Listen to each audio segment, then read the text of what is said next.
A new CBS News poll shows just how split the country remains over the impeachment inquiry into President Trump. 55% of Americans approve, while 45% disapprove. The breakdown along party lines is exactly what you think it would be. 87% of Democrats approve and 77% of Republicans disapprove. Joining me now with more is Hana Callaghan. She is the Director of Government Ethics at the Markkula Center for Applied Ethics at Santa Clara University. Hana, thank you so much for being with us. As we mentioned, there are significant numbers of Americans who feel Congress should not be wasting their time investigating the president. But, of course, it is not their duty to do so if they believe the president has abused his power, correct? Correct. I was very pleased last week to hear Speaker Pelosi say that the call for impeachment is not cause for joy, but cause for sober, somber reflection. We have obviously a system of checks and balances, and the Congress has a constitutionally mandated duty to investigate credible allegations of wrongdoing.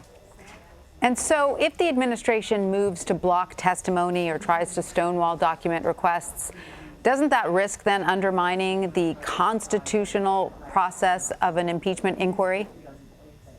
Look, I'm not in a position to assess the risk to the process, but what I can tell you from an ethics standpoint is that whether somebody is a member of Congress, a member of the executive branch, or the judiciary, they all have a public responsibility to facilitate getting to the truth of the matter.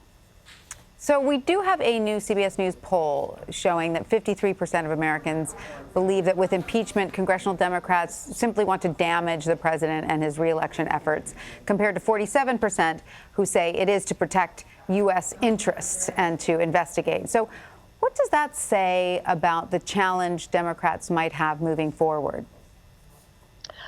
Well, what I really want to speak to is the challenge to the members of Congress in general. Public officials, when they enter office, when they enter public service, they assume certain fiduciary obligations, certain ethical obligations. Look, we put them in a position of trust. We trust them with our treasury. We trust them with our tax dollars. We trust them to act, and when they do act, we trust them to act always in the public's best interest, not their own. And I want to note that the act of running for office, politics, is always a personal pursuit, not a public pursuit. So in this instance, Congress has to make a decision, make determinations based on the public's best interest. At the Markkula Center for Applied Ethics, we have a framework for ethical decision-making, and it applies not just to members of Congress or people in power. It applies to anyone, but basically it's a tool to assess, when you're faced with an ethical dilemma, how to come to the best decision. So the first task is to get all the facts, and that's what Congress has to do. Secondly, they have to assess identify who are all the stakeholders. Then they have to look at the impact that their decision is going to make. Finally, they have to decide what is the best interest, what is the best decision to further the common good. And this is a responsibility to put the people before politics. Is that tricky, though? Does everyone agree on what constitutes the common good?